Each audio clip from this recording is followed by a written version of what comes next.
Caleb Stone dropped to his knees in the snow. 8 pairs of boots. 8. Lined up neat as grave markers beside a cabin door that should have held 2.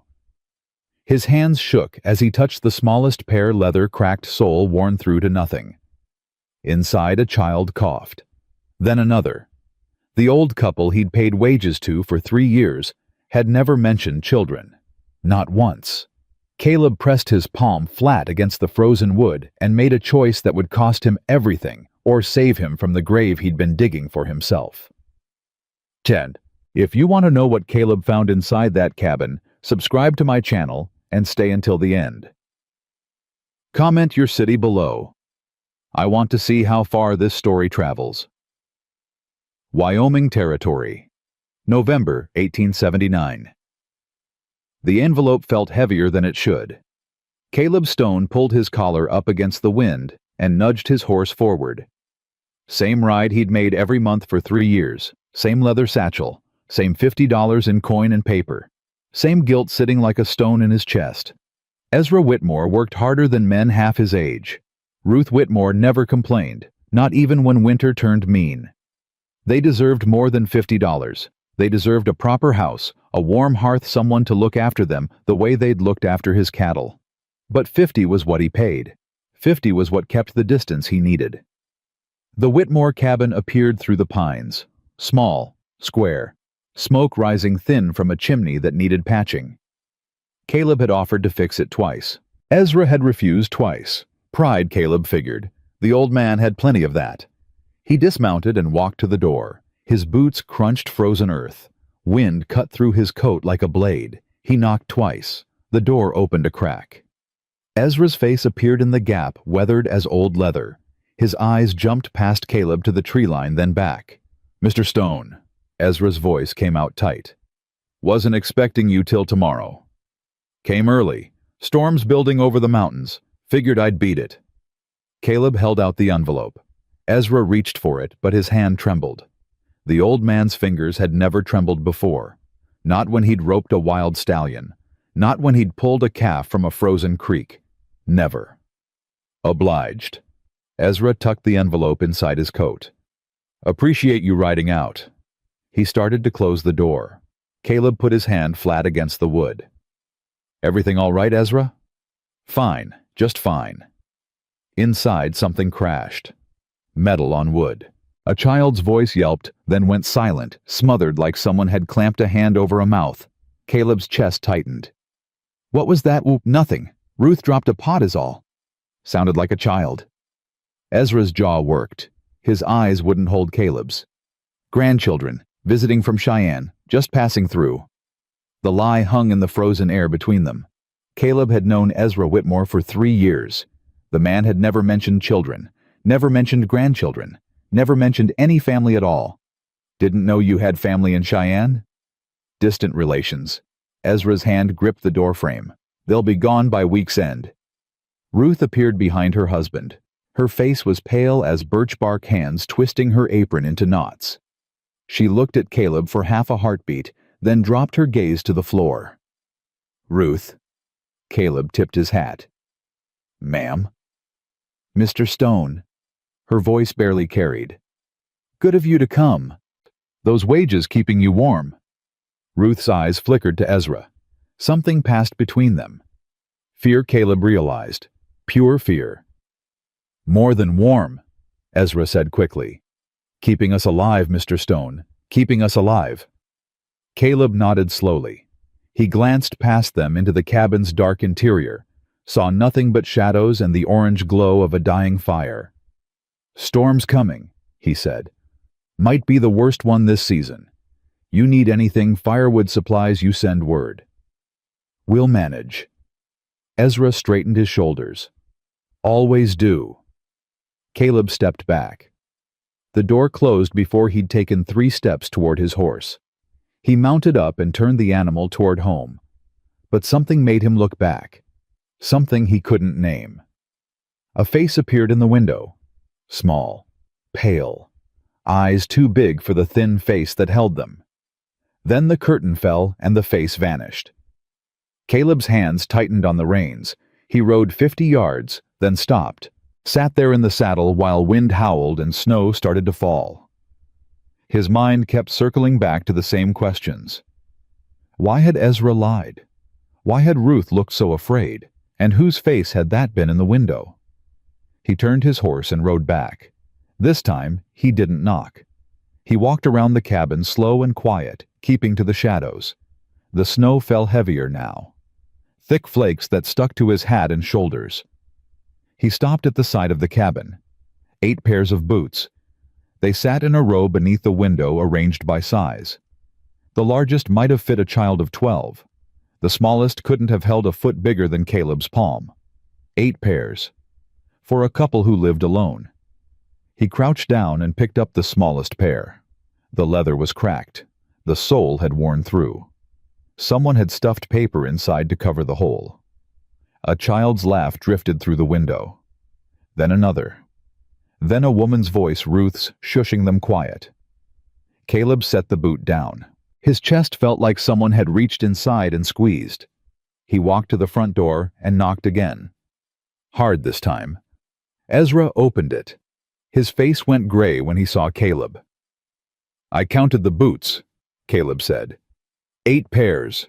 You want to tell me what's going on, Ezra? Or do I need to come inside and see for myself? Ezra's shoulders sagged. The fight went out of him all at once like air leaving a punctured bellows. "Ruth!"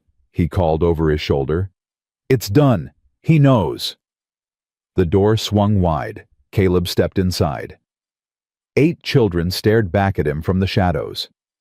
They huddled on mattresses spread across the floor, bodies pressed close for warmth. The oldest was a boy of 12, maybe 13, with dark hair and eyes hard as flint. The youngest was a toddler no more than 3, clutched tight in Ruth's arms. Between them sat 6 more. A girl with serious eyes. Twin boys who held hands. A child who didn't speak, just stared at a spot on the wall. Another girl thin as a rail with blonde braids that needed washing. And one more, a boy of 9 or 10, pressed into the corner watching Caleb with the wary stillness of a trapped animal. Nobody spoke. The fire crackled. Snow hissed against the window. Somewhere outside a horse stamped and blew. Caleb counted them again. 8 children. 8. How long? His voice came out rough. Ezra stood by the door, hands hanging useless at his sides. 3 years. 3 years. Caleb let that sink in. You've been hiding 8 children for 3 years. Not hiding. Ruth's voice trembled. Protecting. From what? From everyone. Ezra stepped forward. County home burned down in 76, Mr. Stone. These are the ones nobody wanted after. The sick ones. The quiet ones. The ones folks said were too much trouble. The oldest boy spoke. We ain't trouble. His voice was steady, but his hands were shaking. We work. We earn our keep. Jesse, Ruth said softly. Hush now. I won't hush. The boy Jesse pushed to his feet. He stood barely 5 feet tall, but he held himself like he was ready to fight the whole world. He's gonna throw us out anyway. Might as well say my piece first. Caleb looked at him, really looked, saw the defiance, saw the fear underneath, saw the desperate pride of a boy who'd learned too young that adults couldn't be trusted. I'm not throwing anyone out, Caleb said. Jesse's eyes narrowed. That's what the last one said, right before he called the sheriff. I'm not calling the sheriff. Then what are you gonna do? The question hung in the air. Ruth held the toddler tighter. Ezra's face had gone the color of old ash. The other children watched with the stillness of prey animals waiting to see if Caleb was predator or providence. What was he going to do? He'd come here to pay wages, same as always, simple transaction, $50 for a month's work, then back to his empty house, his silent rooms, his memories that wouldn't let him sleep. Now he stood in a cabin that held 9 souls instead of 2. 9 mouths that $50 had somehow kept fed for 3 years. His wages hadn't been payment. They'd been a lifeline. "How do you feed them?" Caleb heard himself ask. 8 children on $50 a month. Ruth's laugh came out broken. "We don't eat much ourselves. Never did have big appetites." "The garden helps in summer," Ezra added. "And the kids, they work hard. Jesse here can trap rabbits better than most grown men. Molly does the mending. Even little Grace helps in her way." Grace. Ezra nodded toward the child who hadn't spoken, a girl of 5 or so with dark hair and hollow cheeks. She didn't look at Caleb, didn't look at anything, just stared at that spot on the wall like it held all the answers in the world. "She don't talk," Ruth said quietly. "Not since her mama passed. But she draws something beautiful, pictures that'd make you weep." Caleb crossed the room slowly. The children shrank back as he passed, all except Jesse, who stepped in front of the younger ones, fists clenched. Caleb stopped 3 feet away. "I'm not going to hurt them," he said. "I'm not going to hurt anyone." "That's what they all say." "I know." Caleb crouched down so he was eye level with the boy. "I know you've heard that before. I know folks have let you down. But I'm telling you straight, Jesse, I didn't ride through a snowstorm to make trouble. I rode through it because I saw something that didn't add up, and I wanted to understand. And now you understand." Jesse's chin lifted. "So what happens next?" Caleb looked past him at the other children, at the toddler in Ruth's arms, at the twins holding hands like letting go meant dying, at the girl with blonde braids watching him with eyes that had seen too much. He thought about his own house, 20 rooms, 0 voices, a tomb in everything but name. He thought about Sarah, about the son who'd died before he could walk, about the emptiness that had followed him every day since, and he thought about $50, a pittance, a nothing amount. Yet somehow in this cabin it had kept 8 children alive. "What happens next," Caleb said slowly, "is I bring more firewood. That storm's going to hit hard, and you don't have enough to last." Jesse blinked.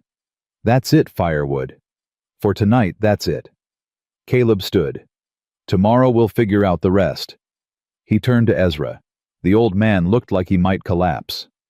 "Why didn't you tell me?" Caleb asked. 3 years, Ezra. 3 years you've been doing this alone." "Couldn't take the risk." Ezra's voice cracked. "Last time someone found out, they sent word to the county. Men came with papers, said we weren't fit to raise children, said they'd take them to a proper home." He shook his head. "County home ain't no home, Mr. Stone. It's where children go to be forgotten. So you hid them. We kept them safe." Ruth stepped forward, the toddler still in her arms. "That's all we ever wanted, to keep them safe." The little girl with blonde braids tugged on Caleb's coat. He looked down. She couldn't have been more than 7, with a face that would have been pretty if it weren't so thin. "Mr.?" Her voice was small. "Are you going to make us leave?" Caleb's throat tightened. He saw his daughter's face for a flash, the daughter who'd lived 3 days, who'd died, before he could memorize the shape of her. This girl had the same eyes. Same hopeful, terrified eyes. "No," he said. The word came out rough. "No. I'm not going to make you leave." She smiled, a small thing barely there, but it hit Caleb harder than any blow he'd ever taken. He headed for the door. Ezra caught his arm. "Mr. Stone?" The old man's grip was stronger than expected. Why would you help us?" Caleb paused with his hand on the latch. The wind screamed outside. Snow piled against the window. "Because I've got 20 rooms and nothing to fill them," he said. "And you've got 1 room and 8 reasons to keep living. Maybe it's time I learned something from that." He stepped into the storm. The snow hit him like a wall of white. He found his horse mounted up and rode for home. But his mind stayed in that cabin, with those 8 faces, with Jesse's defiance and Grace's silence, and the little girl's question that kept echoing in his chest. "Are you going to make us leave?" "No." He wasn't. But keeping them safe was going to be harder than anything he'd ever done. Because in a town like Bitter Creek, secrets didn't stay buried for long. Someone always dug them up. And when they did, the people who'd buried them paid the price. Caleb rode through the storm snow, blinding wind howling, and made a promise to himself. Whatever came next, he wouldn't run. Not this time. He'd spent 5 years running from ghosts. Maybe it was time to stop running and start building something worth haunting. The cabin disappeared behind him, swallowed by white. But Caleb could still see those 8 pairs of boots lined up neat as a prayer. 8 children. 8 chances to fail. 8 reasons to finally try. Caleb returned before dawn. His wagon groaned under the weight of supplies: flour, salt pork, blankets, lamp oil, everything he could load in the dark. The storm had passed, leaving behind a world buried in white. His breath hung in clouds. His fingers ached from cold. He stopped the wagon in front of the cabin and climbed down. The door opened before he could knock. Jesse stood in the gap, shoulders, squared face hard as granite. "Figured you wouldn't come back," the boy said. "Figured wrong." Caleb grabbed a sack of flour and walked past him into the cabin. The warmth hit him like a wall. 8 children sat around the table, spooning thin porridge into their mouths. Ruth stood at the stove, ladle in hand. Ezra was nowhere in sight. "Where's your husband, ma'am?" "Checking the fence line." Ruth's voice was careful. "Said he needed air." Caleb set down the flour. "He's angry. He's scared."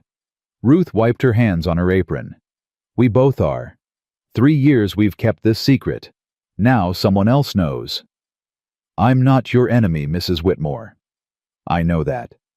She looked at him with eyes that had seen too much. "But knowing and believing are 2 different things, Mr. Stone." Caleb went back to the wagon, made 6 more trips, stacked supplies against the wall until there was barely room to walk. The children watched in silence, porridge-forgotten eyes tracking his every move. The little girl with blonde braids Lottie he'd learned tugged his sleeve. "Mister, is all this for us?" "It is." "Why?" Caleb crouched down to her level. "Because winter's mean and you need to stay warm." "But we ain't your kin." "No." Caleb's throat tightened. "But maybe that don't matter as much as folks think." Lottie smiled. A real smile, wide and gap-toothed. Then she threw her arms around his neck and squeezed. Caleb froze. He couldn't remember the last time anyone had touched him with kindness. Couldn't remember the last time he'd let them. Ruth's hand flew to her mouth. The other children stared. Jesse's voice cut through the silence. "Lottie, let him go." The girl pulled back, still smiling. "He's warm," she announced. "Like a bear." Something cracked inside Caleb's chest. Something that had been frozen for 5 years. He stood up quickly and headed for the door. "I'll be back tomorrow. Need anything, send Jesse to the main house." "Mr. Stone?" Ruth's voice stopped him. "Why are you doing this?" "The truth now." Caleb paused with his hand on the latch. The truth. He wasn't sure he knew it himself. "I had a daughter once," he said quietly. "She lived 3 days. My wife died a year later. This house." He gestured at the 20-room emptiness waiting for him on the hill. "It was supposed to be full of children. Instead, it's full of nothing." Ruth's eyes glistened. "I'm sorry." "Don't be." Caleb opened the door. "Just let me help." He walked out into the cold. Behind him, he heard Lottie's voice high and clear. "I like him, Grandma Ruth. Can we keep him?" Caleb didn't look back. But for the first time in 5 years, he almost smiled. The next week passed in a blur of labor. Caleb came every day, fixed the porch steps, replaced 3 rotted roof shingles, split enough firewood to last through January. The children watched him work, curious and cautious like stray cats circling a stranger. Jesse watched closest of all. The boy never offered to help, never spoke unless spoken to, just stood at the edge of Caleb's vision, arms, crossed eyes tracking every move. On the fourth day, Caleb set down his axe and turned to face him. "You planning to stare holes through me all winter?" Jesse didn't flinch. "Planning to figure you out." "What's to figure?" "Why a rich man spends his days chopping wood for folks who ain't nothing to him." Caleb wiped sweat from his forehead. "Maybe I'm tired of being alone." "That ain't an answer." "It's the only one I've got." Jesse stepped closer. His hands were clenched at his sides. "My pa was a good man. Best man I ever knew. They hanged him anyway. Said he stole a horse. He didn't steal nothing. But they hanged him and my ma couldn't take it. She walked into the river one night and didn't walk out." Caleb's chest tightened. "Jesse, I'm not telling you for pity." The boy's voice was hard as iron. "I'm telling you so you understand. I've seen what happens when folks make promises they can't keep. I've seen what happens when children believe in people who let them down. So if you're gonna leave, leave now, before they start counting on you, before it hurts more than it has to." Caleb looked at this boy, this fierce, wounded, brave boy, and saw himself. Saw the man he might have become if loss had found him younger. "I'm not leaving," he said. "You say that now. I'll say it tomorrow too. And the day after. Words are cheap, Mr. Stone." "Then watch what I do." Caleb picked up the axe. "Watch me every day until you believe it."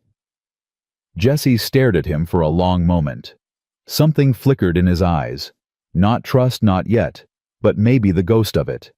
Then he turned and walked back to the cabin without another word. Caleb swung the axe and split another log. And another. And another. He had a lot of proving to do. Sunday came cold and bright. Caleb rode to the cabin for dinner, as had become his habit. Ruth had insisted, said it wasn't right for a man to eat alone every night, said the children needed to see him as more than a stranger with supplies. He tied his horse and walked to the door. Before he could knock, it flew open. Lottie grabbed his hand and pulled him inside. "Mr. Caleb, Mr. Caleb." Samuel caught a rabbit. A real one, and Grace drew a picture of it. "Come see." The cabin was chaos. Children everywhere setting the table, stirring pots, arguing over who got the chair without the wobbly leg. Ruth orchestrated it all like a general commanding troops. "Samuel, wash those hands. Noah, stop pulling your brother's hair. Molly, help me with these plates." Caleb found himself swept into the current. Lottie deposited him at the head of the table in the chair they'd clearly been saving. Ezra sat at the other end, face unreadable. The old man hadn't spoken more than 10 words to Caleb since that first night, hadn't forgiven him for discovering their secret, even if Caleb was helping them keep it. Ruth set a bowl of stew in front of Caleb. "It ain't much, but there's plenty." "Smells like heaven, ma'am." Flatterer. But she smiled. Ezra said grace. His voice was steady, strong. "For this food and this company, Lord, we are grateful. For the stranger who became a friend, we are thankful. Amen." "Amen," the children echoed. Caleb looked up. Ezra met his eyes for the first time in a week. Something had shifted in the old man's face. Not quite acceptance, but maybe the beginning of it. They ate in comfortable chaos. The twins argued about whether clouds could fall. Molly asked Caleb about his horses. Samuel showed off the rabbit skin he was learning to tan. Even Jesse spoke not much, but more than usual. After dinner, Ruth walked Caleb to the door. "Thank you," she said quietly. "Not just for the supplies, for showing up. These children, they've been let down so many times. Having someone keep their word, it matters more than you know. I should have noticed sooner." Caleb looked back at the crowded room. 3 years, Ruth. You fed 8 children on $50 a month. How? We went hungry. Her voice was matter-of-fact. Simple as that. Ezra and me, we're old. Don't need much. But children need food to grow. So we made sure they had it. Caleb's hands clenched. "I'm doubling your wages, starting now." "Mr. Stone." "Don't argue. You've earned 10 times what I've paid." Ruth's eyes welled up. She turned away quickly, but not before Caleb saw the tears. "You're a good man," she whispered. "Don't let anyone tell you different." Caleb rode home through the darkening evening. The stars were coming out bright and cold. His house waited on the hill window's dark chimney cold. But for the first time in 5 years, he didn't dread walking through the door. He had somewhere to be tomorrow, someone counting on him. It wasn't much, but it was more than he'd had in a long time. The town found out on a Wednesday. Caleb was in the general store buying more fabric for Ruth. The children needed winter clothes, and there wasn't enough when the door opened behind him. Marshall Crane walked in. The banker moved through Bitter Creek like a man who owned it, which in many ways he did. He held mortgages on half the buildings in town, sat on the county board, had the sheriff's ear and the judge's favor. He was also the last person Caleb wanted to see. "Mr. Stone." Crane's smile didn't reach his eyes. "Buying children's fabric, I see. Didn't know you had young ones." "I don't." "Curious purchase, then." Crane picked up a bolt of blue calico, examined it. "Unless the rumors are true." Caleb's spine stiffened. "What rumors?" "Oh, nothing much. Just talk. Folks saying you've been spending considerable time at the Whitmore place, bringing supplies, fixing things." Crane set down the fabric. "Some are wondering why a wealthy rancher takes such interest in an old couple's welfare. They're good workers. I take care of my people." "I'm sure you do." Crane's smile sharpened. "But 8 children, Mr. Stone? That's quite a lot of people to take care of." The blood drained from Caleb's face. Crane saw it. His smile widened. "Widow Hastings has sharp eyes. Saw the little ones playing in the yard last week. Counted them herself. Whatever she saw, 8 children living in a one-room cabin with no legal guardianship, no county registration, no proper oversight." Crane shook his head slowly. "That's not charity, Mr. Stone. That's a violation. Several violations, actually. Those children would have died without the Whitmores." "Perhaps, but the law is the law." Crane moved toward the door. "I've already sent word to the county. They'll be dispatching an inspector within the month. If the Whitmores can't provide proper documentation and facilities, those children will be removed to the county home." "The county home burned down."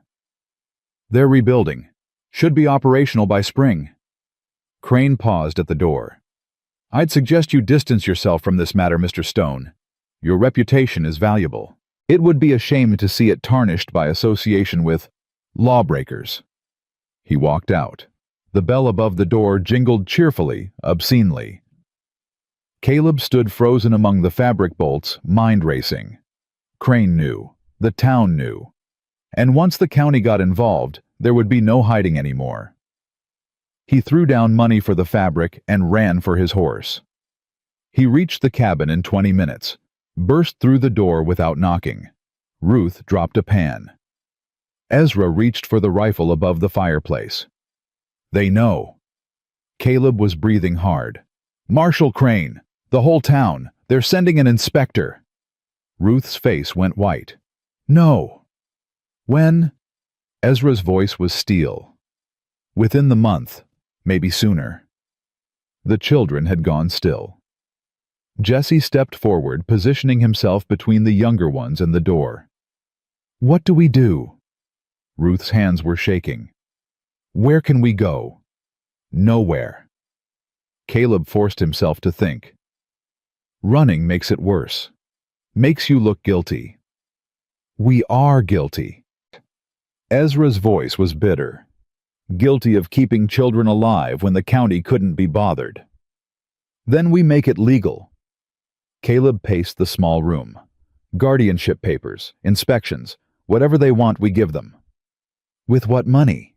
Ruth laughed high and broken. "Legal papers cost more than we'll see in a lifetime." "I'll pay."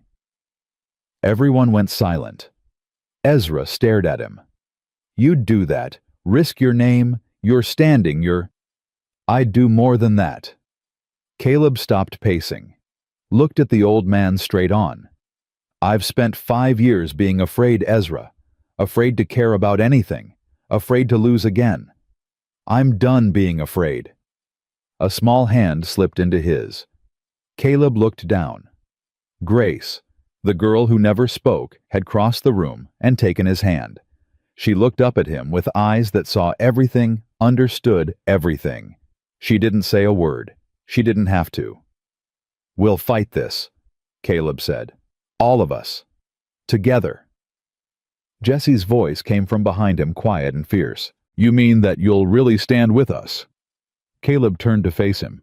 "I'll stand with you until they drag me away, and even then I'll keep fighting." Something in Jesse's face cracked open. Not much, just a sliver, but it was there. "All right then." The boy uncrossed his arms. "Tell us what to do."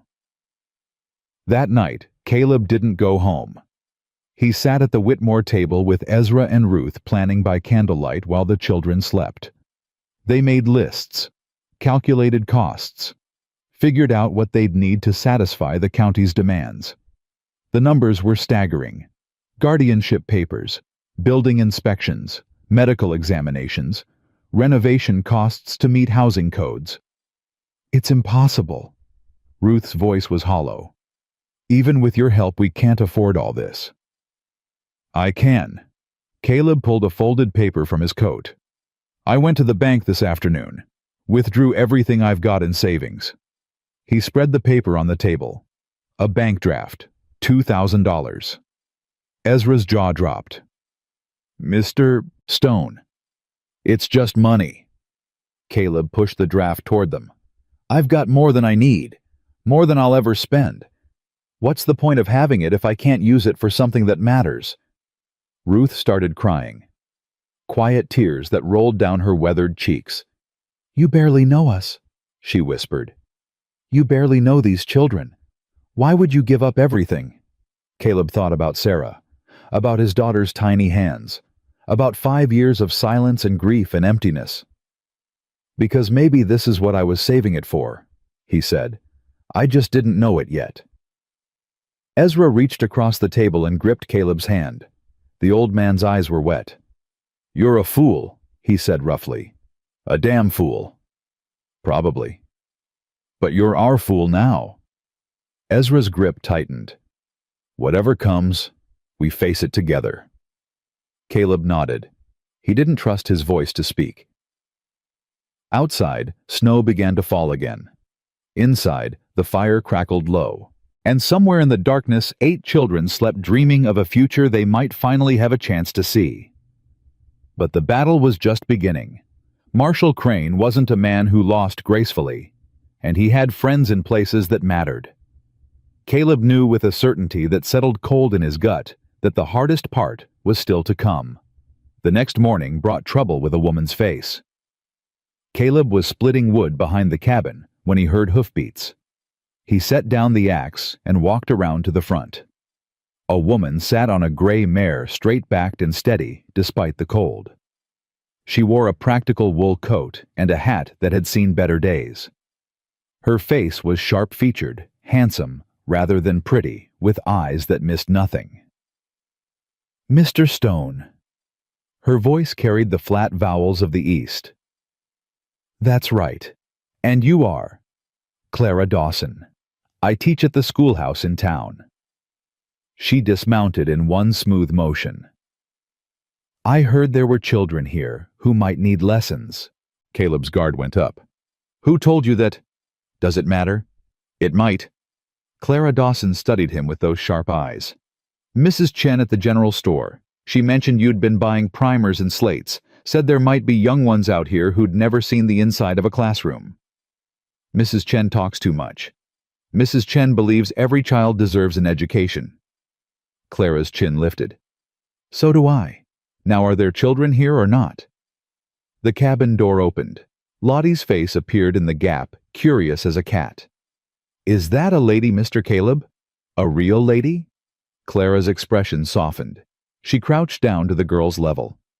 "I'm Miss Dawson. What's your name?" "Charlotte. But everyone calls me Lottie." The girl stepped onto the porch. "Are you pretty under that hat?" "Lottie." Ruth appeared in the doorway, face flushed. "Mind your manners." But Clara laughed. A real laugh, warm and surprised. I don't know about pretty, but I can read and write and do sums. Would you like to learn? Lottie's eyes went wide. You mean it? Really, truly. Really, truly. Caleb watched the exchange, something shifting in his chest. This woman had ridden out here alone in winter to offer lessons to children she'd never met. Either she was a saint, or she was playing some angle he couldn't see. Miss Dawson. He stepped forward.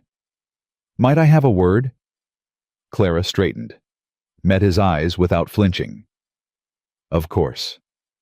They walked a few paces from the cabin out of earshot. Caleb kept his voice low. Who sent you? No one. You expect me to believe you rode all the way out here in the cold, just to teach some strangers children? They're not strangers. Clara's voice was quiet but fierce. They're children, and from what I hear, they've been failed by every adult in their lives. I'm not here to fail them too. The town knows about them now. Crane's already making trouble. I know. And you came anyway. Clara looked past him at the cabin. At the faces now pressed against the window, 8 children watching with hope and fear. My husband died in the war, she said. We never had children. I thought I'd made peace with that. But then I heard about this place. These 8 souls that nobody wanted. Her jaw tightened. Someone has to want them, Mr. Stone. Someone has to believe they're worth fighting for. Caleb stared at her. This fierce, stubborn, impossible woman who'd walked into the middle of a war that wasn't hers. You understand what you're getting into. Crane won't stop. He'll come after anyone who helps. Then he can come after me. Clara smiled thin and sharp. I've buried a husband and buried my dreams. There's not much left he can take. Something shifted between them. Recognition, maybe. 2 broken people standing in the snow choosing to fight instead of hide. All right, Miss Dawson. Caleb stepped back toward the cabin. Let's introduce you to the children. The lesson started that afternoon. Clara gathered the children around the table, handed out slates, and began with the alphabet. Her voice was patient, firm, encouraging. She corrected mistakes without judgment, praised progress without flattery. Even Jesse participated, though he tried to pretend he wasn't interested. Even Grace watched, dark eyes following Clara's chalk marks on the board. Caleb stood in the corner watching. Something warm spread through his chest, something that felt dangerously like hope. Ruth appeared beside him, voice low. She's good with them. She is. And she's not hard to look at. Caleb glanced at her sharply. Ruth's eyes twinkled. I'm old, Mr. Stone, not blind. She patted his arm. It's been 5 years since your wife passed. Long enough for grief. Maybe time for something else. Ruth. Just an observation. She moved away to check on the stew. Don't mind me. Caleb turned back to the lesson. Clara was showing Molly how to form her letters, heads bent close together. The firelight caught her hair, turned it copper and gold. He looked away quickly. Too soon. Too fast. Too much to risk. But the thought lodged in his chest anyway, stubborn and warm. The inspector came 2 weeks later. A thin man in a city suit, ledger tucked under one arm, face pinched against the cold. He introduced himself as Mr. Hartwell from the county office and asked to see the premises. Caleb had been ready. He'd worked day and night hiring carpenters, expanding the cabin, adding a second room for the girls. Ruth had scrubbed every surface until it gleamed. Ezra had repaired everything that could be repaired. It wasn't enough. Caleb could see it in Hartwell's face as he walked through the cabin. The man's lip curled at the crowded sleeping arrangements. His pen scratched notes with vicious speed. 8 children in a structure this size, it's unconscionable. We're expanding, Caleb said. The second room isn't finished, and won't meet code when it is. Hartwell snapped his ledger shut. I'll be filing my report with the county board. You can expect a ruling within 2 weeks. What kind of ruling? Hartwell smiled. It was not a kind smile. The kind that puts these children where they belong, in proper care, with proper oversight. He walked out without another word. His horse's hoofbeats faded into the winter silence. Jesse kicked the door frame. Proper care. That means the county home. That means cages and beatings and being hungry all the time. That's not going to happen. Caleb's voice was steady, even though his heart was racing. How? Jesse whirled on him. You heard him. 2 weeks. What can we do in 2 weeks? Caleb didn't have an answer, but Clara did. She stepped forward from the corner where she'd been watching. Her face was pale, but her voice was clear. We fight. We get the whole town behind us. We show the county that these children belong here with people who love them. The town hates us, Jesse spat. Some do, but not all. Clara looked at Caleb. There are good people in Bitter Creek, people who remember what it's like to struggle. We just have to remind them. And if it doesn't work, Clara's jaw set. Then we make sure those children know they were worth fighting for, even if we lose. Caleb looked at her, looked at Jesse, looked at Ruth and Ezra and the 7 other children crowded in the doorway, faces tight with fear. 2 weeks. 14 days to change the minds of people who'd already decided to look away. It wasn't enough time. It wasn't nearly enough. But it was all they had. Clara started the next morning. She walked into the general store while the town was still waking, shoulders back, chin high. Mrs. Chen looked up from behind the counter, surprise flickering across her face. Miss Dawson, early for you. I need a favor. Clara set her hands flat on the counter. I need you to talk to people. Tell them what's really happening at the Whitmore place. Mrs. Chen's expression closed. I don't get involved in other folks' business. You told me about the children. That was involvement. That was a mistake. Mrs. Chen turned away, busying herself with inventory. Marshall Crane came by yesterday. Said anyone who helps those people will find their credit cut off. Their loans called in. Clara's stomach dropped. He threatened you. He didn't have to. I've got 3 children of my own, Miss Dawson. I can't afford to lose this store. So you'll let 8 orphans be dragged off to the county home? Mrs. Chen's hands stilled on the shelf. When she turned back, her eyes were wet. I'm sorry, I truly am. But I can't help you. Clara walked out without another word. The cold hit her like a slap. She stood on the boardwalk, breathing hard, fighting the urge to scream. This was going to be harder than she'd thought. By noon, she'd visited 6 more families. The answer was the same everywhere. Sympathy, regret, refusal. Crane had gotten there first. He'd made it clear that supporting the Whitmores meant opposing him. And nobody in Bitter Creek wanted to oppose Marshall Crane. Clara found Caleb at the cabin hammering boards onto the new addition. His shirt was soaked with sweat despite the cold. He didn't look up when she approached. How bad? He asked. Bad. Crane's been threatening anyone who might help. The hammer came down hard. Figures. We need another approach, something he can't block. Caleb set down the hammer, turned to face her. His eyes were red-rimmed from lack of sleep, but they burned with something fierce. There's one person Crane can't threaten. Reverend Hawkins at the colored church outside town. He's got no loans, no credit, nothing Crane can hold over him. You think he'd help?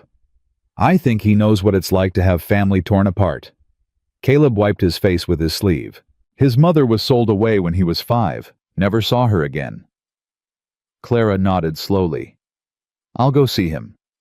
We'll go together. Caleb grabbed his coat. He doesn't know you, might not trust a stranger. They rode out together, horses side by side on the frozen road. Neither spoke for a long while. The silence wasn't uncomfortable. It felt like 2 people saving their strength for the fight ahead. Finally, Clara broke it. Why did you really come back that first night when you found the children? Caleb's jaw tightened. Told you. Saw the boots. That's what you did. Not why. He was quiet for so long she thought he wouldn't answer. Then slowly the words came. I was dying. Not fast, slow. dying from the inside out. Every day the same emptiness. Every night the same silence. He stared straight ahead at the road. Then I saw those boots. 8 pairs. And I thought, if I walk away from this, if I pretend I didn't see, then I deserve to die alone. Because that's what a dead man does. He walks away. Clara's throat tightened. And now I'm scared. Caleb's voice cracked. Scared I'll fail them. Scared Crane will win. Scared I'll lose everything I've started to care about. Being scared means you have something worth protecting. Caleb looked at her. Really looked for the first time since they'd met. Something passed between them. Recognition, understanding, the beginning of something neither was ready to name. You ever been scared, Miss Dawson? Every day since Thomas died. She met his gaze. But I stopped letting it decide for me. They rode the rest of the way in silence. But it was a different kind of silence now. Warmer. Less alone. Reverend Elijah Hawkins was a tall man with silver hair and hands scarred from decades of labor. He listened without interrupting as Caleb explained the situation. When Caleb finished, the Reverend sat back and closed his eyes. 8 children, he said softly. 8 souls that nobody wanted. Yes, sir. And you're asking me to stand with you against the most powerful man in the county. I'm asking you to do what's right. Hawkins opened his eyes. They were bright with something that might have been tears. When I was 5 years old, a man in a fine suit came to our cabin. He had papers, legal papers, he said. My mother belonged to him now. She screamed when they dragged her away. Screamed my name over and over. He stood and walked to the window. I spent 60 years looking for her. Never found her. She died in a cotton field somewhere in Georgia. Died without ever seeing her son again. Reverend, I'll help you. Hawkins turned back, and now his face was set like stone. Not because you asked, because every child deserves someone who'll fight for them. Every child deserves to hear their name called with love. Clara's eyes were wet. Thank you. Don't thank me yet. Hawkins reached for his coat. Crane won't take this lying down. When he finds out I'm involved, he'll come after my congregation, my church. We won't let that happen, Caleb said. You might not be able to stop it. Hawkins smiled grim and determined. But that's all right. Some things are worth losing everything for. The Reverend came to the cabin that evening. He brought 3 men from his congregation, farmers with strong backs and calloused hands. They didn't ask questions, just picked up tools and started working on the addition. Ruth wept when she saw them. Ezra shook each man's hand, unable to speak. Jesse watched from the doorway, face unreadable. When Caleb approached, the boy spoke without looking at him. They'll get hurt. Crane will make sure of it. Maybe. And they came anyway. Some people do. Jesse was quiet for a moment. Then slowly he walked outside and picked up a hammer. He didn't say anything, didn't look at anyone, just started working alongside the men. Caleb felt something crack in his chest. The boy who trusted no one had just taken a step toward faith. It wasn't much, but it was everything. The next few days passed in a blur of labor and fear. Word spread about the Reverend's involvement. Some people were inspired. More were afraid. Crane's threats grew louder, more specific. He started visiting businesses personally, making it clear that association with the Whitmore cause would have consequences. 3 days before the county hearing, the church burned. Caleb got the news at dawn. He rode hard through the frozen morning and found Reverend Hawkins standing in front of the smoking ruins congregation gathered behind him. Nobody was hurt. The fire had started in the night after everyone had gone home. But the building, the only thing Hawkins had built with his own hands, the place where he'd married couples and baptized babies and buried the dead, was gone. Caleb dismounted and walked to the Reverend's side. I'm sorry. God, I'm so sorry. Hawkins didn't take his eyes off the ruins. Know what I see, Mr. Stone? What be wooden nails? That's all it ever was, wooden nails. He turned to face Caleb and his eyes were clear, unbroken. A church isn't a building. It's people standing together. Crane thinks he can burn that away. He's wrong. Let me help rebuild. Not now. Now we focus on those children. Hawkins gripped Caleb's arm. The hearing's in 3 days. That's what matters. The rest can wait. But your church will rise again. Buildings do that. Hawkins smiled, fierce and undefeated. And when it does, it'll be stronger. Built on the ashes of what tried to destroy us. Caleb looked at this man who had lost everything and still stood tall. Felt something stir in his own chest, shame for every time he'd chosen comfort over courage. You're a better man than me, Reverend. No. Hawkins shook his head. Just older. Had more time to learn what matters. He walked back to his congregation, began organizing, directing, turning devastation into purpose. Caleb watched for a long moment. Then he mounted his horse and rode back to the cabin. There was work to do. And he was done being afraid. Clara was waiting when he returned. Her face was pale, hands twisted together. She didn't speak until he'd dismounted and tied his horse. The church burned. No one hurt. Thank God. She breathed out slowly. Caleb, there's something you need to know. He went still. She'd never used his first name before. What is it? Crane came to see me this morning, at my boarding house. Her voice shook slightly. He made me an offer. What kind of offer? Leave town. Stop helping the Whitmores. In exchange, he'll make sure I get a teaching position in Cheyenne. Good salary. Nice school. She swallowed hard. He said it's the only way I'll ever work again. Caleb's blood ran cold. And if you refuse, then he'll make sure no school in the territory will hire me. He'll spread rumors. Say I'm... She stopped, face flushing. Say I'm living in sin with a man who isn't my husband. The words hit Caleb like a physical blow. He stepped closer, voice low and fierce. He said that. He implied it. Made sure I understood what he could do to my reputation. Clara? I told him no. Her chin lifted defiant. I told him he could spread whatever lies he wanted. I wasn't leaving. Caleb stared at her. This woman who had nothing left to lose and still chose to fight. Who could have taken the easy path and walked away? Who stayed anyway? Why? The word came out rough. Why risk everything for children you barely know? Clara's eyes met his. Because someone has to. Because they deserve better than what this world has given them. She paused. Because I'm tired of being alone too. The air between them changed, grew heavy, charged. Caleb reached out slowly, touched her face. Her cheek was cold, wind-burned. She didn't pull away. When this is over, he said quietly. When the children are safe. Don't. Clara's voice was barely a whisper. Don't make promises we might not be able to keep. I'm not promising anything. Caleb's thumb traced her cheekbone. I'm asking, when this is over, will you let me court you proper? Tears welled in Clara's eyes. She laughed a broken, beautiful sound.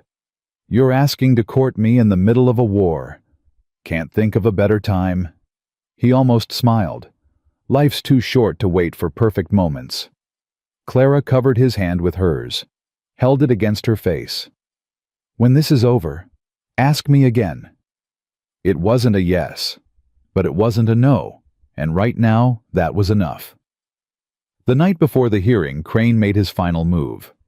Caleb was asleep in the cabin. He'd been staying there every night, now sleeping on the floor near the door, when the sound of hoofbeats woke him. Multiple horses, moving fast. He was on his feet before he was fully awake. Ezra! The old man appeared from the back room, rifle in hand. I hear them. Get the children hidden, now. Ruth was already moving, herding sleepy children toward the root cellar beneath the cabin. Jesse helped face Grim, pushing the younger ones down the ladder. Caleb grabbed his own rifle and stepped onto the porch. 6 riders, faces covered with bandanas. They stopped 20 yards from the cabin horses, stamping and snorting. "Caleb Stone!" The voice was muffled, but unmistakable. Marshal Crane. "We need to talk." "Then talk, but your men stay where they are." "You're making a mistake." Crane nudged his horse forward a few steps. "Tomorrow, the county board will rule against you. Those children will be taken. Everything you've built here will be torn down. Maybe, maybe not. I'm offering you one last chance. Walk away tonight. Leave the territory. Take the woman with you if you want. I don't care. But leave the children." "Why?" Caleb's grip tightened on the rifle. "Why do you want them gone so badly?" Silence. Then Crane laughed a cold, hollow sound. "You really don't know, do you?" "Know what?" "The landstone. The Whitmore cabin sits on 40 acres that should have been mine. Old land grant dispute. I've been trying to clear them off for years. But as long as they've got those brats, the territory won't let me claim it. Orphans complicate things." Caleb felt sick. This was never about the law, never about the children's welfare. The children are nothing. Garbage nobody wanted. But that land... Crane's voice went hard. "That land is worth something. And I won't let a pack of strays and their protectors stand in my way. Get off my property." "This isn't your property, Stone. And after tomorrow, it won't be theirs either." Crane pulled his horse around. "Sleep well. It's the last peaceful night any of you will have." The riders thundered away into the darkness. Caleb stood on the porch, rifle still raised, until he couldn't hear them anymore. Then he went inside and found the children climbing up from the cellar, faces pale with fear. Jesse approached him. "What did he say?" "Nothing that matters." "I heard. About the land." Jesse's jaw tightened. "He doesn't care about us at all. We're just in his way." "You're not in anyone's way." Caleb crouched down to the boy's level. "You hear me? You matter, all of you, no matter what happens tomorrow." Jesse's eyes searched his face. "Do you really believe that?" "With everything I've got." Something broke in the boy's expression. Not his defenses, those had been crumbling for weeks. Something else. The last wall he'd built around his heart. Jesse threw his arms around Caleb and held on tight. Caleb closed his eyes and hugged him back. Felt the boy's thin shoulders shaking with silent sobs. Felt 5 years of grief crack open in his own chest. "I've got you," he whispered. "I've got all of you, and I'm not letting go." The hearing took place in the town hall at noon. Every seat was filled. Crane sat in the front row, smiling like a man who'd already won. Hartwell, the inspector, stood beside the county board member's ledger, open pen ready. Caleb entered with Ezra and Ruth on either side. The children followed in a line scrubbed clean, wearing their best clothes, patched and worn, but dignified. Clara walked beside them, head high. Reverend Hawkins arrived last. His congregation filed in behind him, filling the back of the room. Crane's smile faltered for just a moment. The head of the county board, a gray-haired man named Peterson, called the hearing to order. "We're here to determine the fitness of Ezra and Ruth Whitmore to serve as guardians for 8 minor children currently residing on their property." He shuffled his papers. "Mr. Hartwell, your report." Hartwell stepped forward and began reading. "Violations, deficiencies, lack of proper documentation." His voice droned on each point, another nail in the coffin. When he finished, Peterson looked at the Whitmores. "Do you have anything to say in your defense?" Ezra stood slowly. His hands were shaking, but his voice was steady. "I ain't got papers. I ain't got money. I ain't got much of anything except these 2 hands and this woman beside me." He looked at Ruth, then at the children. "But I've got love. 3 years of getting up before dawn to make sure they're fed. 3 years of going without so they could have more. 3 years of watching them grow and learn and become the people God meant them to be." He turned back to the board. You want to take them, fine. But know what you're taking them to. Know that the county home is where children go to be forgotten. Know that you'll be ripping apart the only family these kids have ever known. His voice broke. Ruth gripped his arm.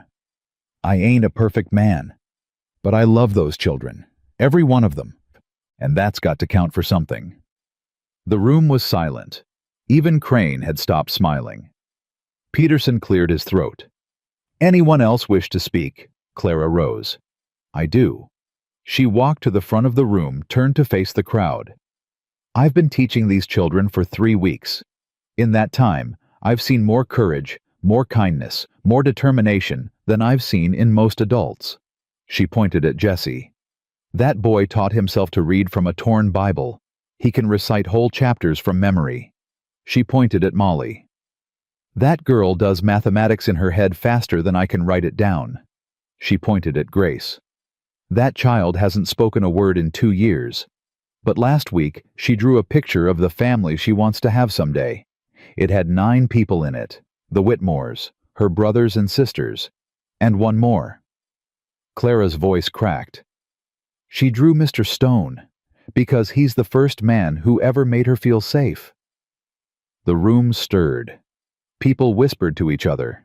Clara pressed on. These children aren't problems to be solved. They're not burdens to be managed. They're human beings who deserve a chance, and the Whitmores have given them that chance when no one else would. She looked directly at Crane. You can talk about regulations and codes and legal requirements, but the law isn't just about rules. It's about justice. And there's no justice in taking these children from the only people who've ever loved them. She sat down. Caleb reached over and took her hand. She held on tight.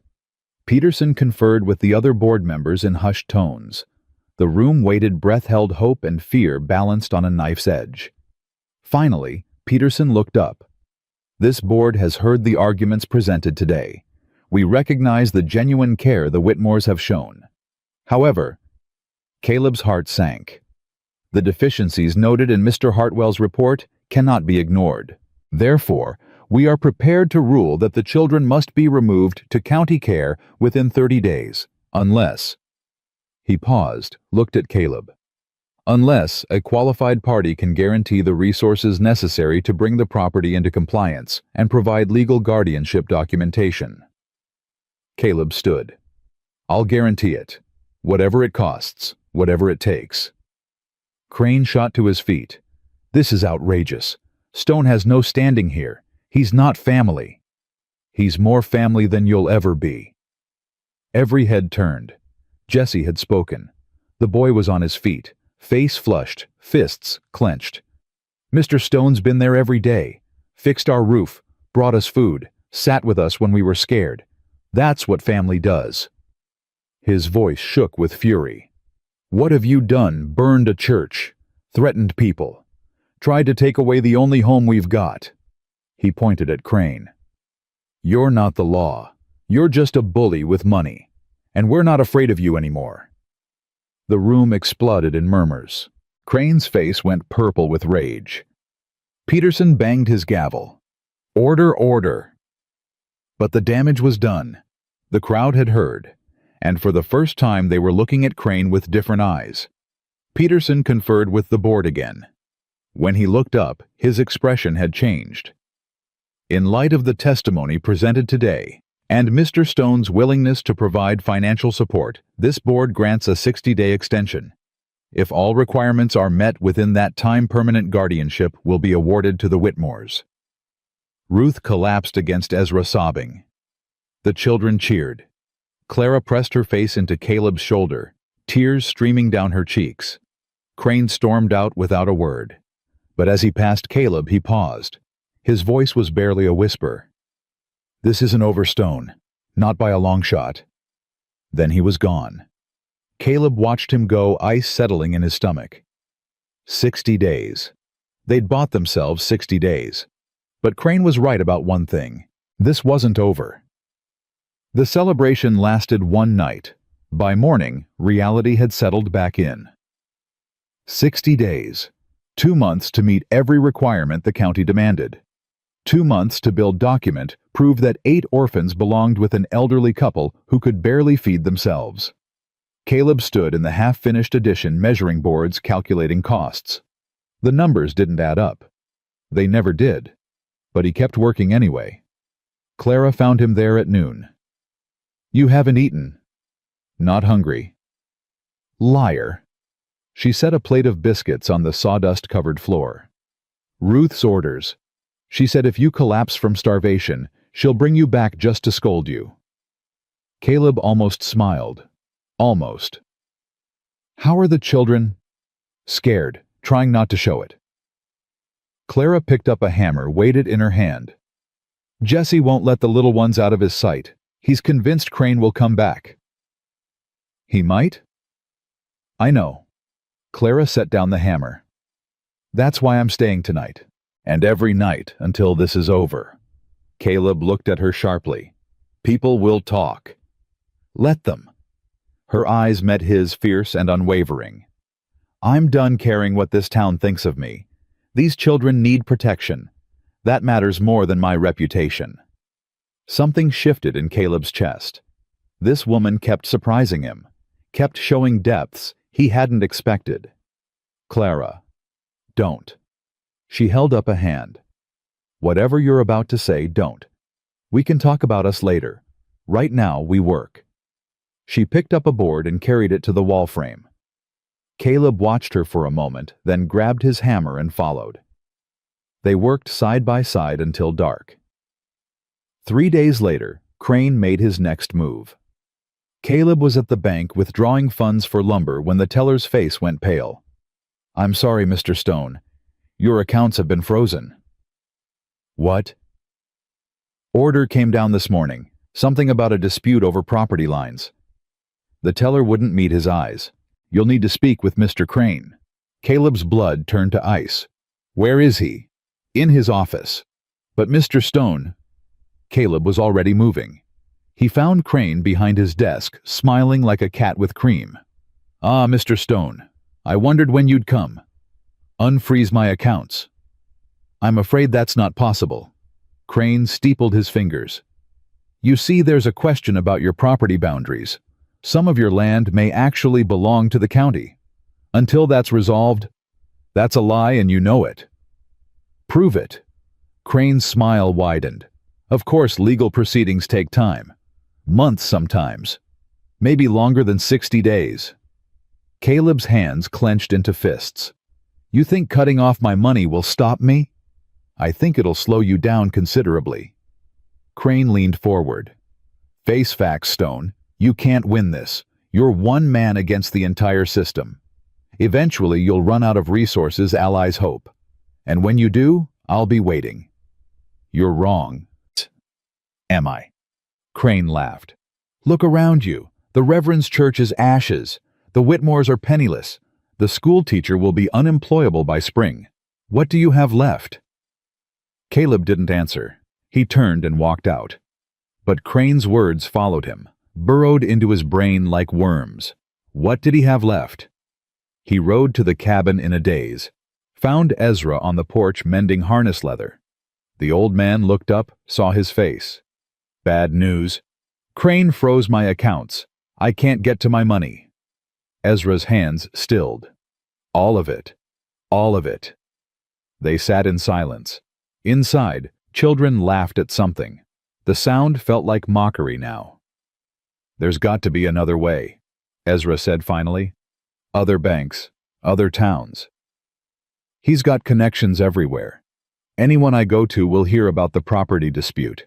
No one will touch my money until it's resolved.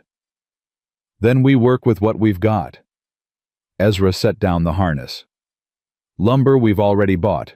Nails. Tools. It ain't much, but..." "It's not enough." Caleb's voice cracked. "God help me, Ezra. It's not nearly enough." The old man reached over and gripped his shoulder. "You remember what you told Jesse that night when he asked if you'd really stand with us?" Caleb nodded. "You said you'd fight until they dragged you away. That's still true?" "Yes." "Then we keep fighting." Ezra squeezed his shoulder. We've been poor all our lives, Mr. Stone. Poor people know how to survive on nothing. Let us show you how." That night, Reverend Hawkins arrived with 3 wagons. Each one was loaded with supplies: lumber, tools, bags of nails, blankets, food, things his congregation had gathered from their own homes, their own savings. Caleb stood in the yard, speechless. "You shouldn't have done this," he finally managed. "Your people need these things." "My people decided together." Hawkins climbed down from the lead wagon. "We took a vote after services. Wasn't even close. But after what Crane did to your church..."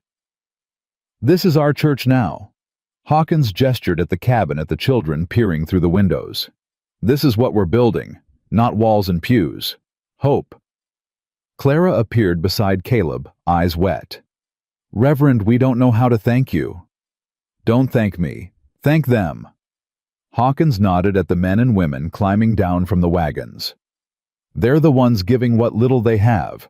They're the ones who refuse to let fear win." The congregation began unloading.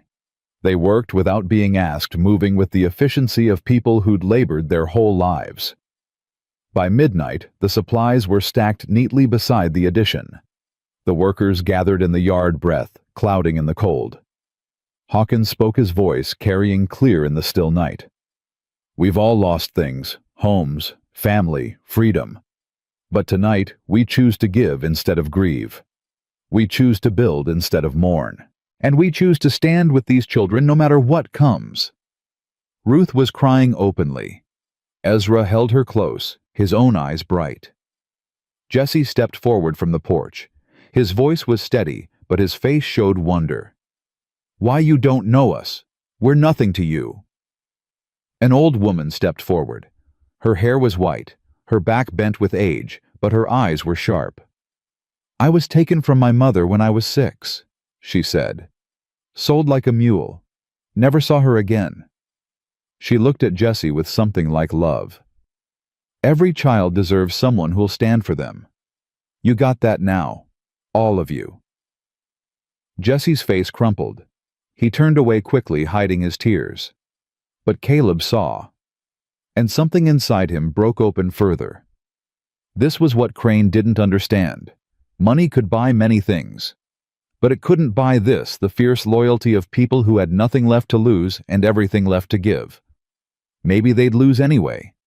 Maybe Crane's power would crush them in the end. But they wouldn't go down without a fight. A week passed, then 2. The addition grew. Walls went up. A roof took shape. The children helped carrying boards, handing tools, sweeping sawdust. Even little Benjamin toddled around with a sense of purpose, clutching nails in his chubby fists. Clara kept teaching. Lessons happened wherever there was space, on the porch, by the fire, in the half-finished rooms. The children were learning faster than she'd thought possible, hungry for knowledge the way others hungered for food. And Caleb was changing. He smiled more, laughed sometimes. The hollow look in his eyes had softened into something warmer. He still woke some nights sweating from dreams of his dead daughter, his dead wife, but the mornings didn't feel so empty anymore. One evening after the children were asleep, Clara found him sitting on the new porch, staring at the stars. "Room for one more?" He shifted over. She sat beside him, close enough that their shoulders touched. 23 days left, she said quietly. "I know. Are we going to make it?" Caleb was silent for a long moment. "I don't know. The addition's almost done, but the paperwork, guardianship documents, medical examinations, county inspections, it's endless. And Crane's blocking everything he can." "He can't block forever." "He doesn't have to, just 60 days. Clara took his hand. Her fingers were cold, rough from work. He held them anyway. "Whatever happens," she said, "I'm glad I came here. I'm glad I found you." Caleb turned to look at her. The starlight caught her face, softened her sharp features. "Clara, I need to tell you something." "What?" "I'm scared." The words came hard. "Not of Crane. Not of losing my money or my land. I'm scared of what happens after. If we win this, if we keep the children, I don't know who I am without the fight." Clara squeezed his hand. "Maybe that's the point. Maybe the fight is what's teaching you who you could be." "And who's that?" "Someone who loves." She met his eyes. "Someone who lets himself be loved back." Caleb's throat tightened. 5 years of grief pressed against his chest, demanding release. "I haven't—" He stopped, started again. "Since Sarah, I haven't let myself—" "I know. I'm not sure I know how anymore." Clara lifted his hand, pressed it to her cheek. "Then we'll learn together. Slowly. When you're ready." He leaned forward, rested his forehead against hers. They stayed that way for a long time, breathing the same cold air, hearts beating in the same uncertain rhythm. It wasn't a kiss. It wasn't a promise. But it was a beginning. The morning of day 47 brought disaster. Caleb woke to shouting. He bolted from his bedroll and ran outside. A crowd had gathered in the yard. At the center stood Sheriff Warren Crane's man holding a piece of paper. "What's going on?" Caleb pushed through to the front. Warren's face was hard. "Got an order here from Judge Morrison. Says these children are to be taken into protective custody immediately." "What?" Ruth's voice came out shrill. "The hearing gave us 60 days. Judge says new evidence has come to light. Evidence of abuse and neglect." Warren met Caleb's eyes, and there was something like apology in them. "I don't like this any more than you do, but I've got my orders." Jesse burst through the door, followed by the other children. They gathered behind Ruth, faces white with terror. "You can't take them." Ezra stepped forward, fists clenched. "This is illegal. Paper says otherwise." Warren folded the order and tucked it in his pocket. "I'm giving you 1 hour to gather their things, then they come with me." "No." Caleb's voice was steel. "Absolutely not." "Mr. Stone, don't make this harder than it needs to be." "I said no." Caleb stepped between the sheriff and the children. "I don't care what Crane paid Judge Morrison. I don't care what lies are on that paper. You're not taking these children." Warren's hand moved to his gun belt. "I'll arrest you if I have to." "Then arrest me." The words hung in the frozen air. Nobody moved. Nobody breathed. Then a voice came from behind, small, clear, steady. "Don't take us, please." Everyone turned. Grace stood in the doorway. Grace, who hadn't spoken a word in 2 years. Grace, whose eyes had seen things no child should see. She walked forward, each step deliberate, until she stood beside Caleb. She looked up at the sheriff with those dark, knowing eyes. "This is our home," she said.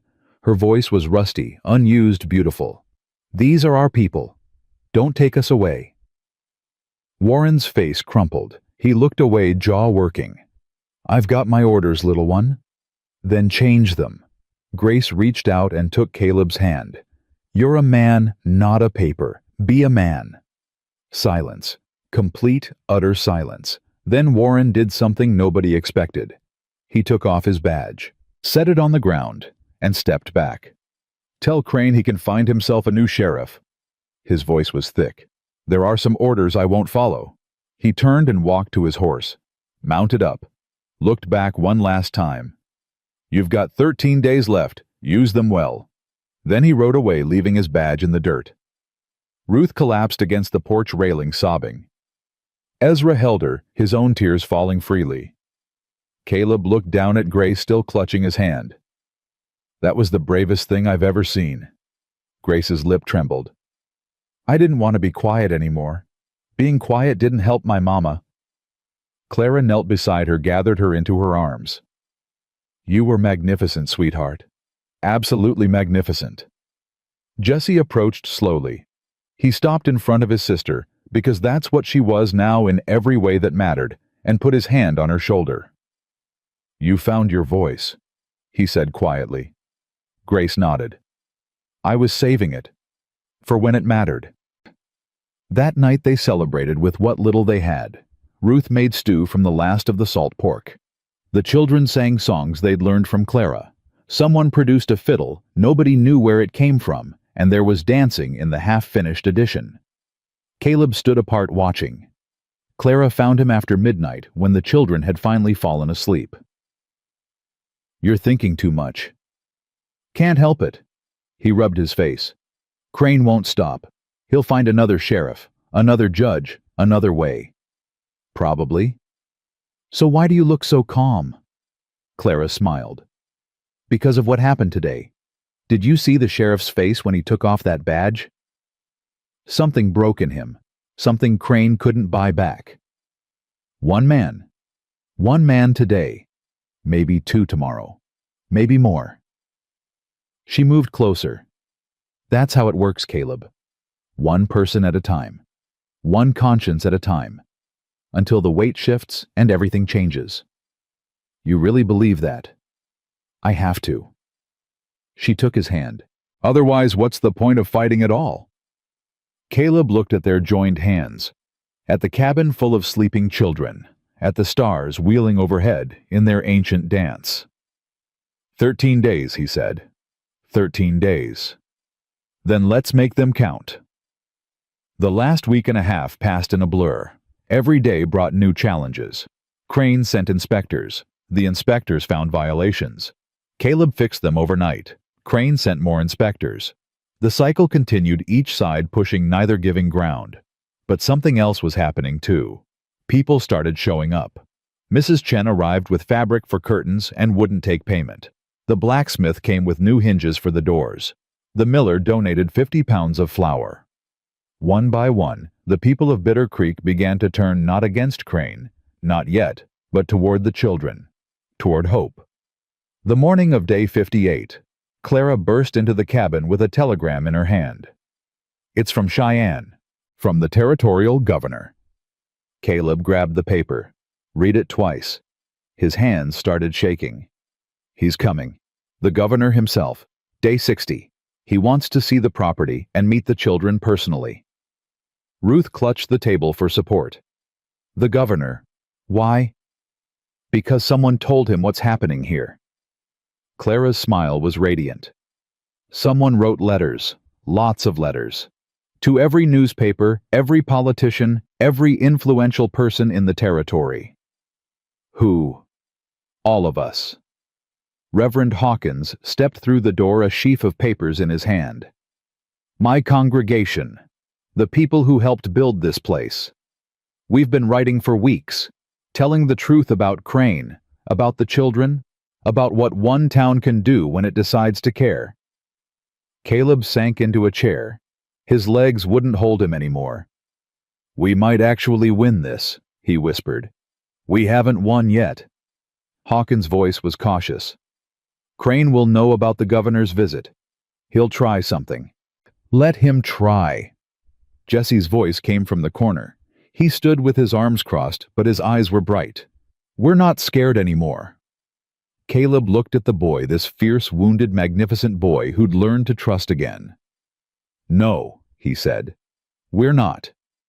But that night, Crane made his final, desperate move. Caleb woke to the smell of smoke. He was on his feet before he was fully conscious, shouting, grabbing children, pushing them toward the door. The back wall of the addition was engulfed in flames, spreading fast. "Everyone out now!" Chaos erupted. Ruth gathered the youngest children. Ezra herded the middle ones. Jesse carried Benjamin on his back. Clara counted heads as they fled, 2, 4, 6, 7. "Where's Grace?" she screamed. Caleb spun. The fire had reached the main cabin. Flames licked at the roof beams. Grace was still inside. He didn't think, just ran. The heat hit him like a wall. Smoke filled his lungs, blinded his eyes. He dropped to his knees, crawled forward, calling her name. "Grace, Grace." A whimper, coming from the corner, from behind a burning beam. He found her huddled against the wall, frozen with terror. He grabbed her, pulled her to his chest, and ran. The roof groaned. A beam cracked and fell, missing them by inches. Fire everywhere above, below, all around. Then hands, pulling them through the door, cool air hitting his face, ground beneath his feet. He collapsed in the yard, Grace still clutched in his arms. People crowded around Ruth crying, Clara shouting, children sobbing. Is she hurt? Is she? She's fine. Caleb's voice was a rasp. She's fine. He looked up. The cabin, the addition. Everything they'd built was burning. Flames rose against the night sky like a second sunrise, and standing at the edge of the firelight, mounted on his black horse, watching with cold satisfaction, Marshal Crane. Their eyes met across the flames. Crane smiled, tipped his hat, then turned his horse and rode away into the darkness. Caleb held Grace tighter and watched everything burn. The fire burned until dawn. Caleb sat in the frozen mud, children huddled around him, and watched everything they'd built turn to ash. Ruth wept silently into Ezra's chest. Clara held the youngest ones, keeping them warm with her body heat. Jessie stood apart, fists clenched, face carved from stone. Nobody spoke. There was nothing to say. When the sun rose, it found them still there, exhausted, broken, covered in soot and tears. Reverend Hawkins arrived first. His congregation followed the same people who'd brought supplies, who'd helped build what was now a smoking ruin. They gathered around the survivors, forming a protective circle. "Where will they go?" someone asked. Caleb looked up. His voice came out raw, scraped from smoke and grief. "My house. All of them. Until we figure out what's next." "The governor comes tomorrow," Clara whispered. "What do we show him now, Ashes? We show him the truth." Caleb pushed himself to his feet. His legs shook but held. "We show him what Crane did, and we make him listen." The ride to Caleb's ranch took 2 hours. The children rode in wagons wrapped in borrowed blankets. Most slept exhausted beyond fear. Grace clung to Caleb's hand and didn't let go even when they lifted her down. His house loomed on the hill, 20 rooms, dark windows, empty for 5 years. Caleb hadn't been inside since the night Sarah died. He stood at the front door, key in hand, and couldn't make himself turn it. Clara appeared beside him. "You don't have to do this alone." "I know." "Then open the door." He did. The smell hit him first. Dust and memory. He walked through the entrance hall, past Sarah's portrait, past the parlor where they'd danced on their wedding night, past the dining room where they'd planned their future. The children followed slowly, eyes wide. They'd never seen anything like this, the high ceilings, the polished floors, the rooms that stretched on forever. Lottie tugged Ruth's hand. "Grandma Ruth, is this a castle?"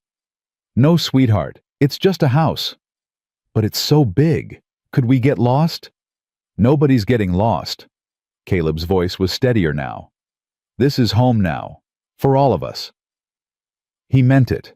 Standing there, surrounded by children and soot and grief, he finally understood what Sarah had wanted. Not just rooms, not just walls. Life, noise, love.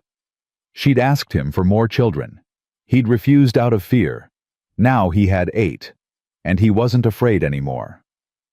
That night they made pallets on the floor of the main parlor. The bedrooms could wait. Right now, everyone needed to be close. Caleb sat by the fire, watching the children sleep. Clara lowered herself beside him, shoulder to shoulder. "You're thinking about her," she said quietly. "Your wife." "Yes." "Tell me about her." Caleb was silent for a long moment. Then slowly the words came. She was stubborn, fierce, laughed too loud and cried at everything beautiful. She wanted this house full of children, wanted noise and chaos and life. "She sounds wonderful." She was. Caleb's throat tightened. "I failed her. Couldn't give her what she wanted. Couldn't save our daughter. Couldn't keep her alive when grief took over." Clara took his hand. "You're not failing now." He looked at the sleeping children. At Jessie, who'd finally stopped fighting. At Grace, who'd found her voice. at all of them broken healing becoming whole. "No," he said. "I'm not." Clara leaned her head against his shoulder. They sat that way until morning. The governor arrived at noon. His carriage rolled up the drive with an escort of territorial marshal's men with badges and rifles and faces that showed nothing. Governor William Hale stepped down, surveyed the ranch, then fixed his gaze on Caleb. "Mr. Stone, I received some interesting correspondence about this place." "Yes, sir." "Letters from farmers, shop owners, a reverend whose church was burned." Hale's eyes were sharp measuring. "They paint quite a picture." "The picture is true, sir." "So I'm told." Hale looked past Caleb to the children gathered on the porch. "These are they. The orphans." "Yes, sir." Hale walked toward them slowly. The children shrank back, all except Jesse, who stepped forward, chin raised. "You the governor?" "I am." "Then you need to know what Marshal Crane did." Jesse's voice shook with barely controlled fury. "He burned the cabin. He burned the Reverend's church. He threatened everyone who tried to help us. And he did it because he wants the land, not because he cares about any laws." Hale studied the boy for a long moment. "You're very direct." "I'm very tired of being lied to by men in fancy clothes." Jesse didn't flinch. "Sir?" Something flickered in Hale's expression. Respect, maybe, or recognition. "Where is Mr. Crane now?" "In town." Caleb stepped forward. "Probably waiting to hear how this meeting goes." "Then let's not keep him waiting." Hale turned to his marshals. "Bring Crane here, now." The wait lasted 2 hours. The children stayed inside, watched over by Ruth and Clara. Ezra stood on the porch with Caleb, neither man speaking. Reverend Hawkins arrived with his congregation, forming a silent crowd in the yard. When Crane's carriage finally appeared, the crowd parted to let it through. The banker stepped down smooth as Silk's smile fixed in place. He nodded to the governor as if they were old friends. "Governor Hale, a pleasure." "Mr. Crane." Hale's voice was ice. "We have matters to discuss." "Of course, I'm happy to clarify any misunderstandings." "Misunderstandings?" Hale produced a sheaf of papers from his coat. "I have sworn statements from 14 citizens of Bitter Creek. They describe threats, intimidation, arson, conspiracy to remove children from their legal guardians." Crane's smile didn't waver. "Allegations from people who don't understand the law." "I understand the law quite well." Hale stepped closer to Crane. "I also understand that you've been blocking legitimate paperwork for months, that you've used your position to freeze accounts, manipulate judges, and terrorize an elderly couple for land that doesn't belong to you. Those are serious accusations." "They are, and I intend to pursue every one of them." For the first time, something cracked in Crane's composure. His smile flickered. "Governor, surely we can discuss this privately." "There's nothing to discuss." Hale turned to his marshals. "Arrest this man. Charges of arson, conspiracy, and abuse of public office." The marshals moved forward. Crane stepped back, face going pale. "You can't do this. I have friends in high places. I'll have your position. Your friends won't help you." Hale's voice cut like a blade. "I've already spoken with them, showed them the evidence. They've decided they don't know you anymore." Crane's mask finally shattered. He lunged toward Caleb, finger jabbing. "This is your fault. You and those worthless brats. I should have burned you along with that cabin." He stopped, realized what he'd just confessed.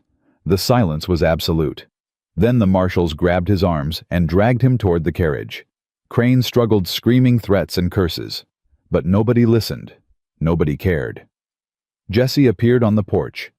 He watched Crane being hauled away, face unreadable. "Is it over?" His voice was barely a whisper.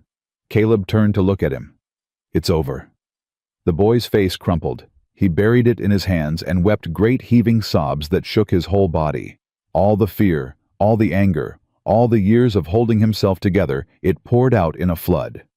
Caleb crossed to the porch and gathered him close. held him the way he'd once held his own son. Let the boy cry until there was nothing left. "You're safe now," Caleb murmured.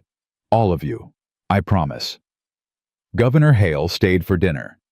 Ruth cooked with what they had, simple food, honestly made.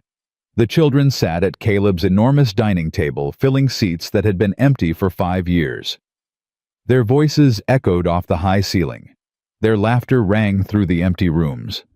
After dinner, Hale drew Caleb aside. "The paperwork will be expedited. Full guardianship to the Whitmores, with you listed as benefactor and guarantor. The county won't give you any more trouble." "Thank you, sir." "Don't thank me." Hale looked at the children clearing dishes, arguing about whose turn it was to wash. "Thank them. They're the reason I came. Their letters, their stories." He shook his head slowly. "I've been in politics 30 years. I'd forgotten why I started. These children reminded me. They have a way of doing that." Hale extended his hand. Caleb shook it. "You've built something remarkable here, Mr. Stone. Don't let it go." "I won't." The governor left at sunset. His carriage disappeared down the long drive, marshals flanking it on both sides.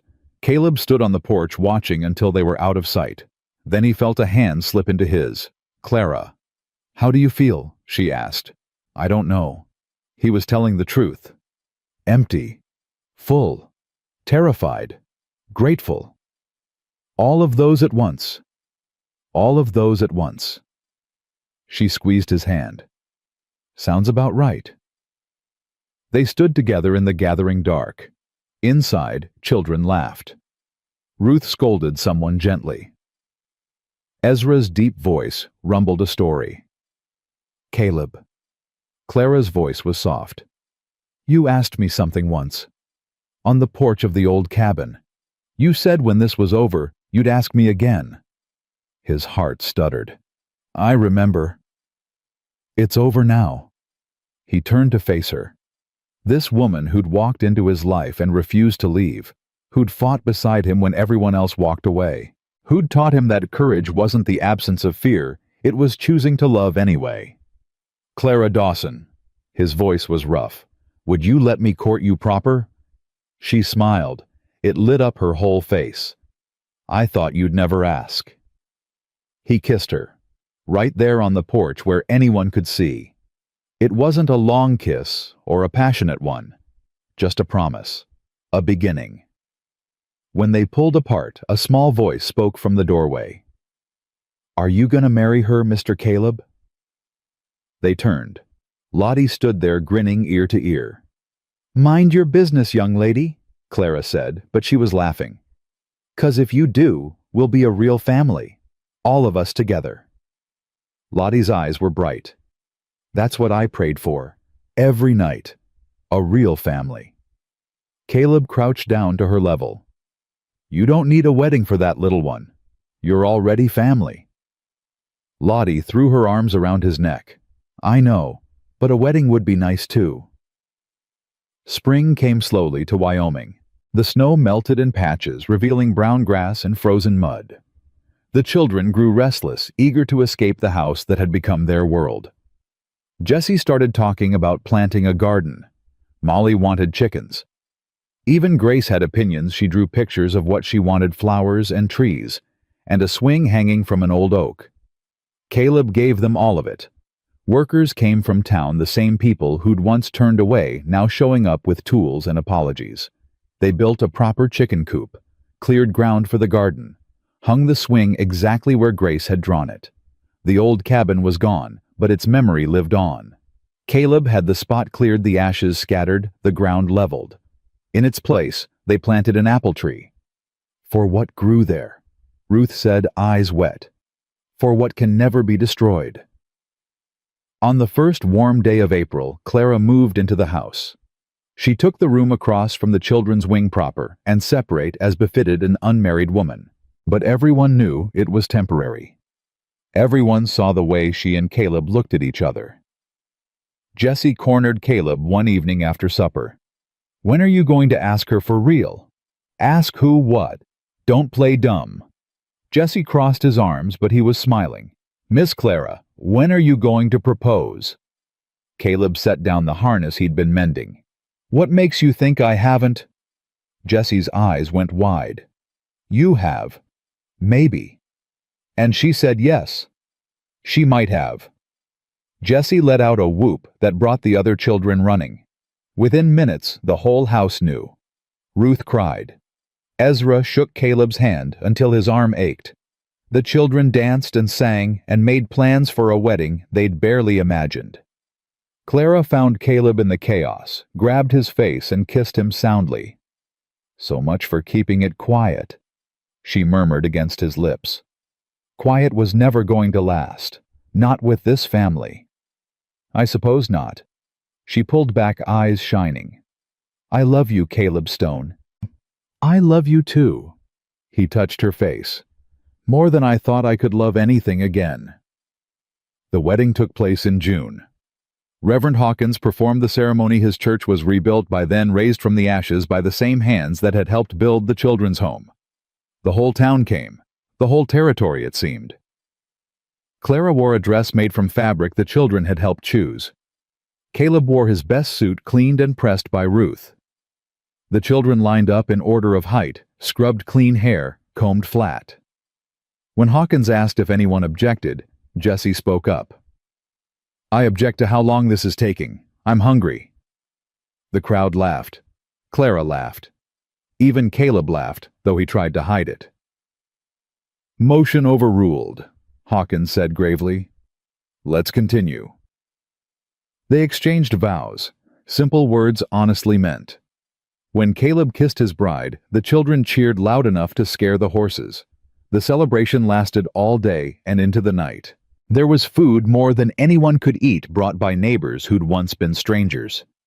There was music, fiddles, and guitars, and someone's ancient piano hauled out to the yard.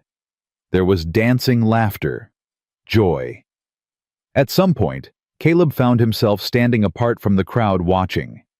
Clara moved through the celebration, hugging children, thanking guests, glowing with a happiness he hadn't known existed. Ruth and Ezra sat together on the porch swing, holding hands like newlyweds themselves. The children ran wild, stuffing themselves with cake and chasing fireflies. Jessie appeared at his elbow. You're doing it again. Doing what? Standing apart. Watching instead of joining. Caleb looked at the boy who'd become his son in everything but blood. Old habits. Time to make new ones. Jessie grabbed his arm and pulled. Come on, Lottie's trying to teach Grace to dance and it's a disaster. You need to help. I don't dance. You do now. Jessie's grin was wicked. That's what family does. Embarrasses each other. Caleb let himself be pulled into the crowd, let himself be swept up in the noise and chaos, let himself belong. And somewhere above them, in the endless Wyoming sky, he could have sworn he heard Sarah laughing. Summer stretched long and warm. The children flourished. Jessie shot up 3 inches and started helping Ezra with the cattle. Molly took over the garden and made it thrive. The twins learned to ride. Grace still didn't speak much, but when she did, her words were precious as gold. Caleb's house, their house filled with life. Noise at all hours. Messes in every room. Laughter echoing through halls that had known only silence. One evening, Clara found Caleb in the old nursery, the room he hadn't entered since his daughter died. He was sitting in the rocking chair holding the small leather shoe he'd kept all these years. Caleb, I thought I'd never be able to come in here.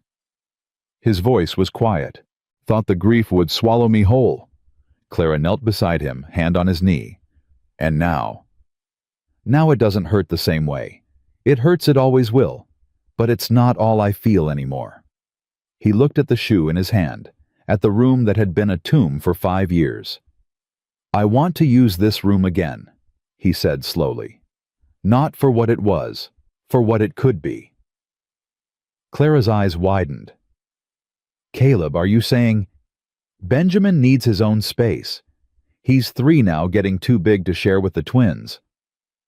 Caleb set the shoe gently on the windowsill. It's time this room held life again. Clara wrapped her arms around him. You're sure? I'm sure. They repainted the nursery together. The whole family helped children choosing colors, Ruth sewing new curtains, Ezra building a proper bed. When it was done, they carried Benjamin in and showed him his new room. The little boy looked around with wide eyes. Then he climbed onto the bed, bounced 3 times, and declared it good. Everyone laughed. Everyone cried a little too. Caleb stood in the doorway, Clara beside him, and felt something he'd thought was lost forever. Peace. Years passed. Jesse grew into a man, tall, strong, steady. He took over management of the ranch, ran it better than Caleb ever had. He married a girl from town, brought her home to the family. Their first child, a daughter they named Hope.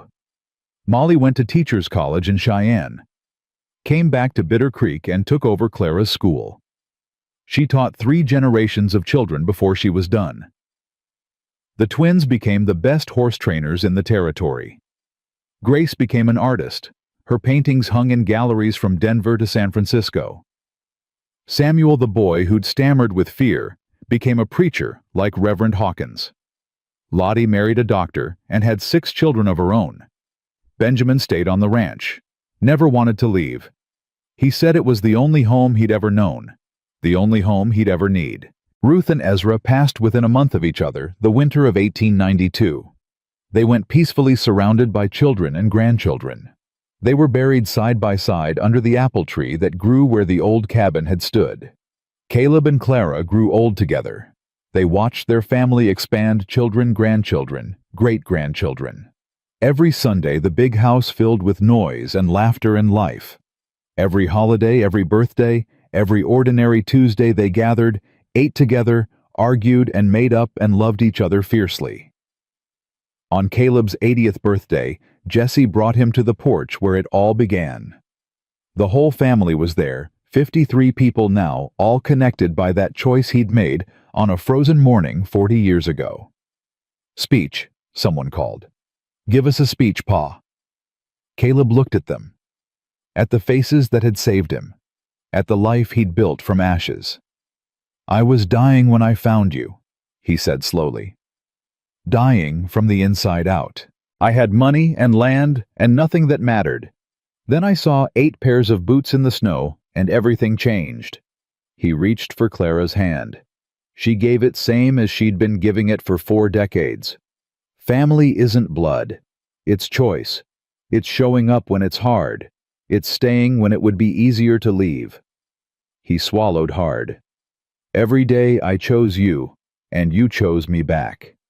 That's the only thing that matters. He looked at Jesse, his son, in every way that counted. I paid the Whitmore's wages for 3 years, never knowing I was the one being paid. Paid in second chances. Paid in love. Paid in a truth older than money. He stood straighter, voice firm. A man's worth isn't what he owns. It's what he builds for others. And looking at all of you, every blessed one of you I know, I've finally built something worth living for.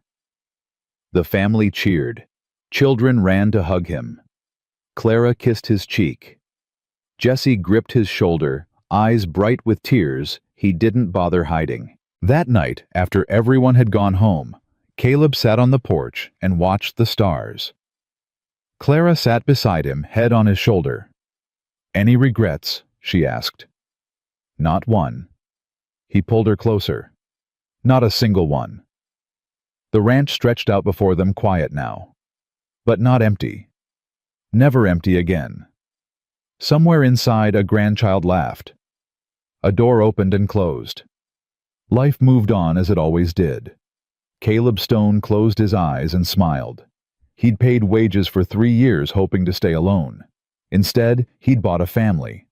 And in the end, that was the only fortune that mattered.